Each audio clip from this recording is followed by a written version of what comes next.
Yo, what's up guys, kembali dengan channel saya lagi ya, tentunya Tanaka Fujiwara. Dan pada video kali ini kita akan membahas kenapa sih lampu pop up nggak dipakai zaman sekarang.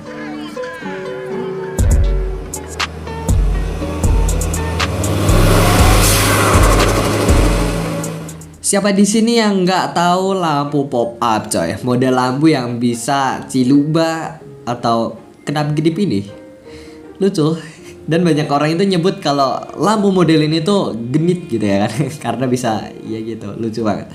Nah, sampai-sampai ya di tahun 80-an sampai 90-an, model lampu ini tuh viral dipakai mobil-mobil Jepang atau JDM kayak RX-7, Miata, Amerto, Celica GT4, Corolla Trueno, Supra MK3, Silvia SX Series, GTO, NSX, Astina, dan lain-lain. Oke, jadi desain lampu ini tuh menurut gue keren banget. Tapi sayangnya lampu ini tuh sekarang dilarang. Loh, emang kenapa bang?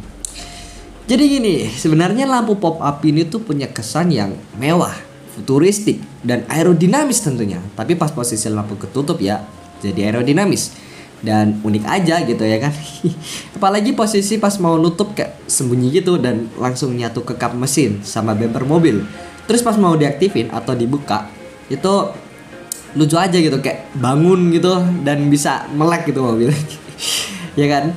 Di tahun segitu emang baru keren-kerennya. Kalau ditanya mobil apa sih yang pakai lampu pop up pertama kali? Jawabannya adalah Cord 810 Patent lansiran tahun 1936. Terus di era 80-an, lampu pop up ini semakin populer dan mobil-mobil sport yang pakai lampu pop up ini ada Toyota Corolla Trueno, Chevrolet Corvette, Ferrari F40 dan lain-lain.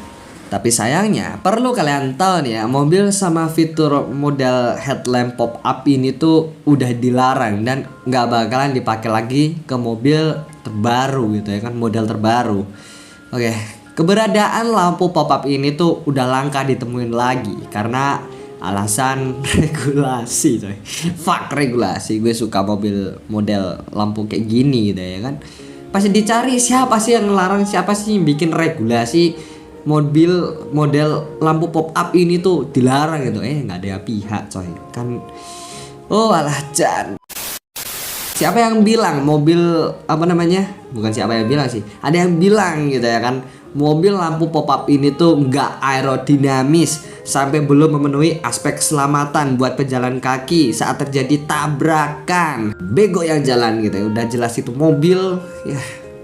Tapi ya agak ngeri juga sih pop upnya itu kalau pas malam-malam berdiri tabrak dar gitu. Agak ini juga. Nggak cuman itu, ternyata lampu pop up ini tuh punya biaya yang mahal buat perawatan kalau motor flipnya itu bermasalah. Nah, mobil terakhir ya pakai lampu pop up ini adalah Chevrolet Corvette C5 kelahiran 2004. Nah, semenjak itu nggak ada lagi lampu pop up yang dipakai sama mobil model terbaru gitu ya kan.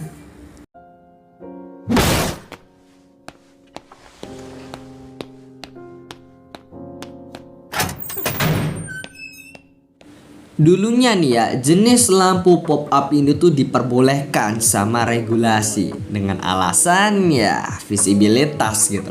Lampu depan pop up ini kemudian semakin populer karena persyaratan ketinggian tertentu buat posisi lampu depan di mobil sport pada tahun 1970-an.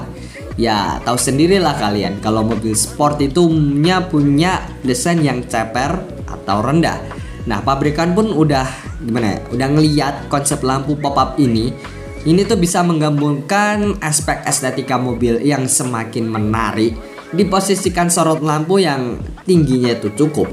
Nah, kalau lagi nggak dipakai maka reflektor lampunya itu bisa sembunyi, dan posisi yang sembunyi ini bisa meningkatkan sisi aerodinamika mobil.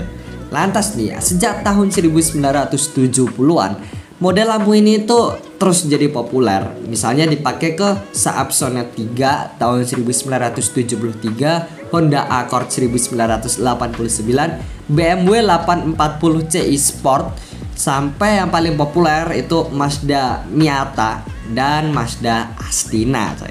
Bicara soal regulasi lagi, regulasi di tiap regional benua itu emang semakin ketat buat meningkatkan aspek keselamatan di mobil keluaran terbaru.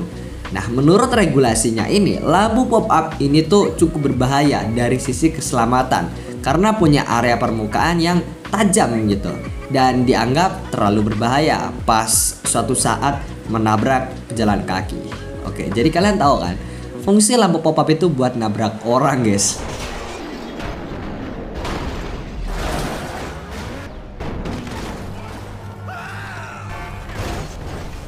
Hihi, bercanda.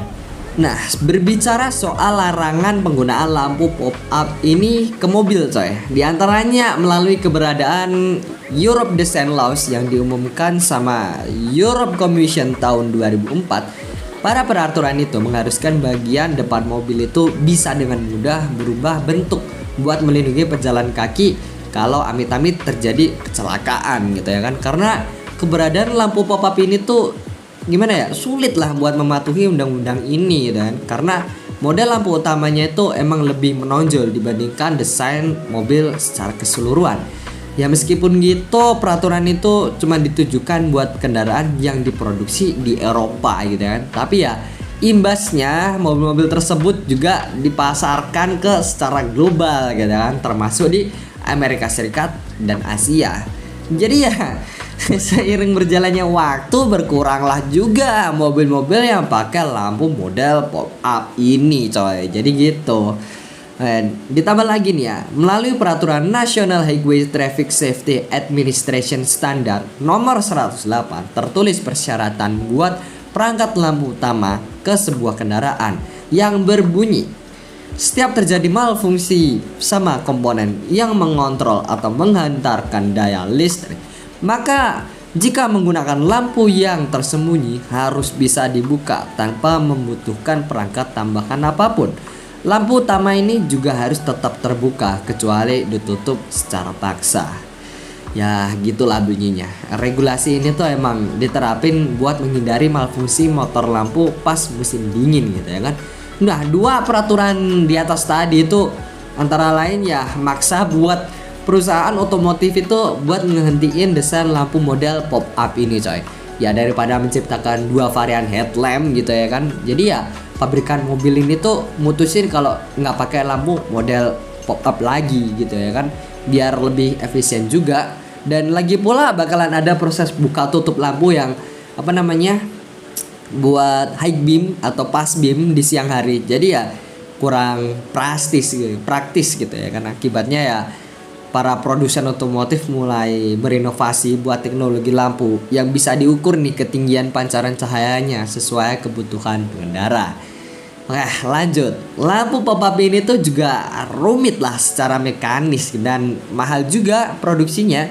Sistemnya itu rumit, kadang ya nggak kerja secara baik di hujan maupun salju gitu ya kan.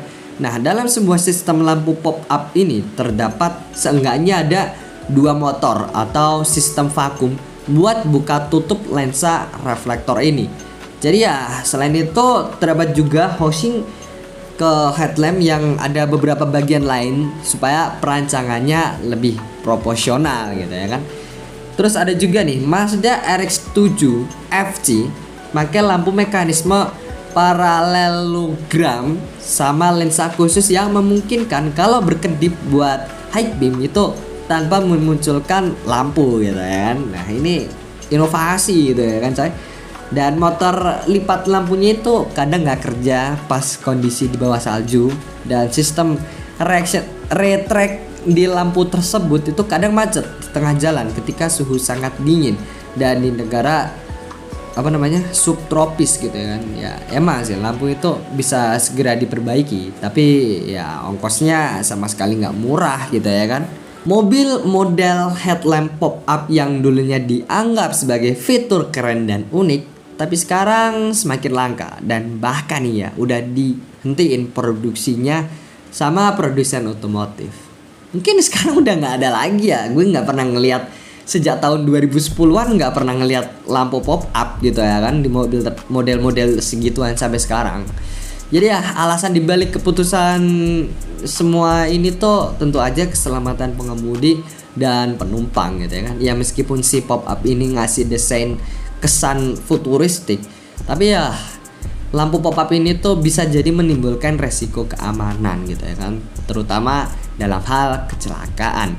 Ya meskipun gitu, pengembangan teknologi lampu depan yang sekarang semakin canggih dan mengurangi kebutuhan akan headlamp model pop up ini coy. Lampu LED dan lampu adaptif yang saat ini bisa ngasih pencahayaan yang lebih baik, lebih efisien dan lebih fleksibel tanpa perlu menggunakan mekanisme pop up yang kompleks. Nah, sama demikian, produsen mobil ini tuh lebih cenderung buat mengalihkan fokus mereka ke pengembangan teknologi lampu depan yang lebih modern dan aman bagi pengguna jalan. Ya meskipun nostalgia nih ya, mungkin akan tetap melekat sama mobil headlamp pop up gitu ya kan. Tapi ya balik ke awal, prioritas utama produsen otomotif adalah keselamatan. Ya meskipun demikian, mobil old school atau mobil JDM tahun 90-an yang mobil lawas tentunya, yang pakai mobil lampu pop up ini tuh masih tetap boleh dipakai berkendara di jalan raya. Toh masih standarnya gitu ya kan. Siapa yang ngelarang gitu ya, kali misalnya RS7 nih lampunya pop up diganti sama lampu yang nggak pop up, jadinya aneh dong. Tapi ada juga sih kayak 180 SX yang mukanya diganti ke S13, itu juga worth it sih menurutku. Face-nya jadi si Silvia jadi-jadian.